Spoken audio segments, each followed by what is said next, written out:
Star Friends! So it is day 2 of Mega Comic Con. Yesterday we got there about 1:30 and left probably around 5:30. We did go grab lunch in the middle of that day, and that was just me and Risa. So today it's going to be me, Risa, and Randy, and a few other people may pop up. I'm not entirely sure if they have decided to go or not. Today I am a Hufflepuff in all my glory. I even have my robes, and that's mainly to stay warmer in the Civic Center and just in case it rains, because it's been off and on raining, and yesterday I carried my umbrella all day and did not need to use it once, and that was annoying. So we're gonna go try this. Yesterday Risa had this great idea. I don't know if many of you know, I make hair flowers, and I generally design the little centers of them. They're about like a dollar coin size, and I generally put pictures, or I can do like personal pictures and things in there. But we had the cool idea to get some of the like 50-cent comics and go through there and find some of the artwork and repurpose it and kind of like make some crafts out of it. So that's gonna be fun, and we're gonna try that out. So I'm going to be on the search for some comics today. I mentioned yesterday that I might do a little haul video. It's literally a very tiny haul video. Everything that I got was either on the clearance rack or very cheap, and I hadn't found it anywhere else. This pin is one of them. So here's a little spoiler. It's Alan and Dale from Disney's Robin Hood.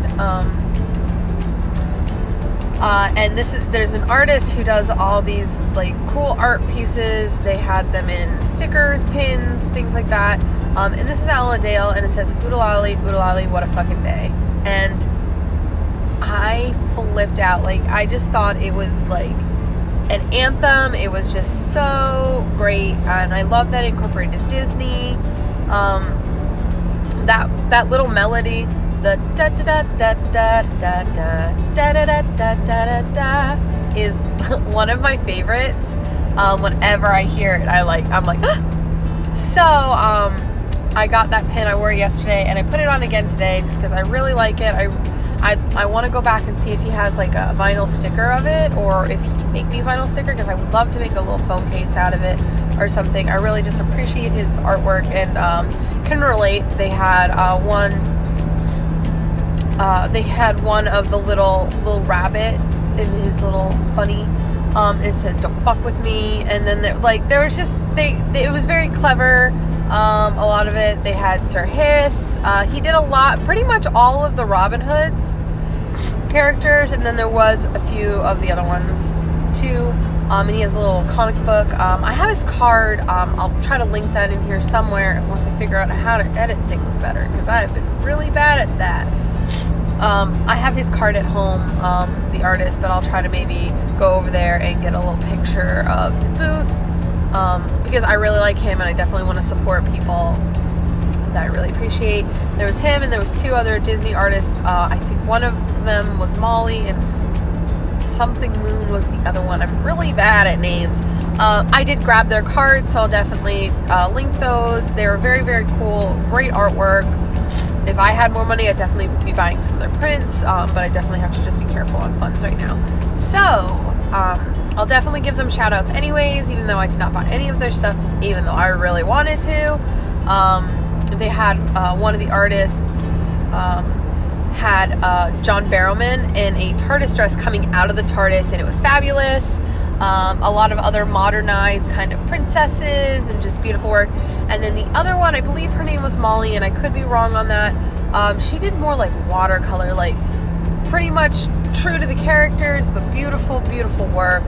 There was one of Aladdin and Jasmine with him on his magic carpet leaning up, and she was on the little porch area, or whatever it's called, her balcony. Romeo and Juliet style. It was really cute. They had Tangled, they had Flynn and Rapunzel holding the lanterns, and that was beautiful. So beautiful work. It is a very small convention, kind of disorganized. I will say that the announcer either didn't have a script, and I know most of them don't. I've never been an MC, so I'm definitely not like ragging on them. But I will say, as a person attending, I felt pushed away from going to any of the like announcements, like for best costume or anything like that, because the announcer was a big turnoff.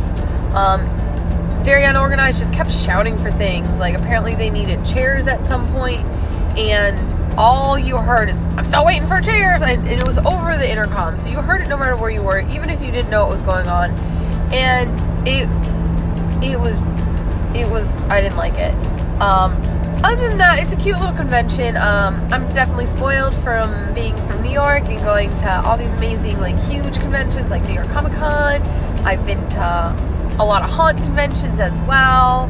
I've been to Wizarding World, Wizards World Convention, Wizard Con.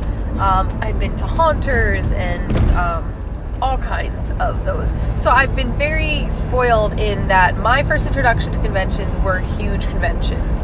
So it's hard for me to see how good of a con this is, because for me it's baby con, and that's okay. They got to start somewhere. The one big gripe I have with this convention was there were no board game vendors, not one. And that is one of my biggest go-tos at a convention, is I always find, even at my alternative events where they're really not, I wouldn't even have expected one, there's been a board game one. At Wicked Fair, Punk's World Fair, there's always been at least one board game vendor.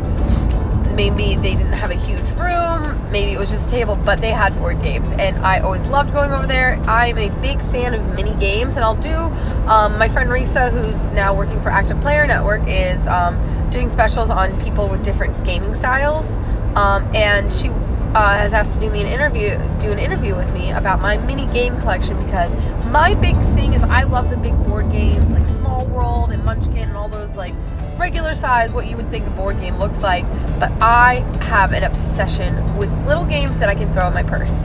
So that is something that my main collection is made out of. I have a huge collection. I should definitely do a video on my board game collection, kind of go through it with you. But definitely have a huge geek crush for those little board games, just little dice games, just little things that are just really easy to teach somebody on the fly, can do them in a diner or a bar or whatever, and I generally always have at least one game on me. It's kind of something I do.